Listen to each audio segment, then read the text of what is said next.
વડોદરા શહેરના કાલાઘોડા બ્રિજ પાસે વિશ્વામિત્રી નદીની સપાટી વધીને 29 ફૂટ થતાં બ્રિજ વાહન વ્યવહાર માટે બંધ કરવામાં આવ્યો હતો।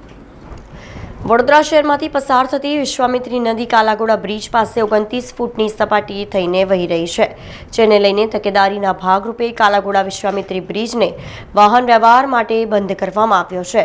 વડોદરામાં વરસેલા ભારે વરસાદ અને ઉપરવાસમાં વરસાદના કારણે વડોદરાના મધ્યમાંથી પસાર થતી વિશ્વામિત્રી નદીએ રૌદ્ર સ્વરૂપ ધારણ કરી લીધું છે। વિશ્વામિત્રી નદીની હાલમાં જે સપાટી છે તે 28.50 પહોંચી છે, ત્યારે આ સપાટી સતત વધી રહી છે ને તેને ધ્યાને રાખતા વડોદરા વહીવટી તંત્ર તરફથી નિર્ણય લેવામાં આવ્યો છે કે વડોદરાના વિશ્વામિત્રી નદી પરના કાલાઘોડા બ્રિજને હવે વાહન અવરજવર માટે બંધ કરી દેવામાં આવ્યો છે। આ નિર્ણય લોકોની સાવચેતી અને સલામતીને ધ્યાને રાખી લેવામાં આવ્યો છે। વિશ્વામિત્રી નદીના કાલાઘોડા બ્રિજ પર બંને સાઈડ પર જે પોલીસે બેરિકેડિંગ કરી દીધું છે અને બંને બાજુથી જે અવરજવર છે તે પોલીસ દ્વારા બંધ કરી દેવામાં આવી છે।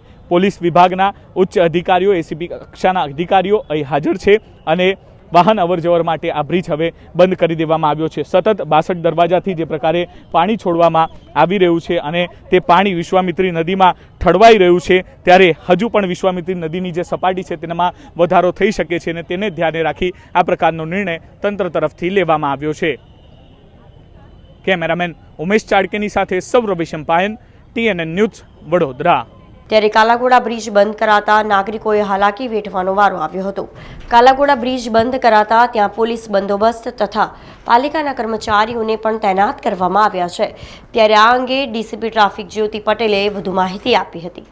આપ જાણો છો એમ વિશ્વામિત્રીના જળસ્તર સતત વધી રહ્યું છે અને એ લગભગ અત્યારે 29 પર જ છે। જો જળસ્તર આ જ રીતે વધતું રહે તો પ્રજાની સલામતી જોખમાય અને એ જોખમાય નહીં એ કારણોસર અત્યારે આ કાલાઘોડાનો જે વિશ્વામિત્રી બ્રિજ છે અમે બંધ કર્યો છે। એટલે હું બરોડિયન્સને અપીલ કરીશ કે જે કાલાઘોડા તરફથી બરોડા ઓટોમોબાઈલ તરફ આવનાર છે એ તમામ લોકો હવે કાલાઘોડાથી ડેરી ડેન થઈને પછી જે તે જગ્યાએ જઈ શકશે અને જે બરોડા ઓટોમોબાઈલ તરફથી આવે છે એમને ભીમનાથ નાકાથી અમે ડાયવર્ઝન આપવાનું ચાલુ કર્યું છે, જેથી એ ભીમનાથ નાકાથી કાં તો BSNL પરત ફરીને અથવા ભીમનાથ નાકાથી સૂર્યા પેલેસ થઈને જે તે તરફ જઈ શકશે। એવી જ રીતે ભારદારી વાહનોને અમે અકોટા બ્રિજ તરફ ડાયવર્ટ કરી રહ્યા છે, જેથી કોઈ ભારદારી વાહન પણ અહીંયા અટવાઈ ના જાય અને લોકોને તકલીફ ન પડે। સમાચારોના સતત અપડેટ માટે TNN ન્યૂઝને YouTube પર સબસ્ક્રાઇબ કરી બેલ આઇકોન પ્રેસ કરો અને અમારી સાથે જોડાયેલા રહો Facebook, Instagram અને Twitter ઉપર।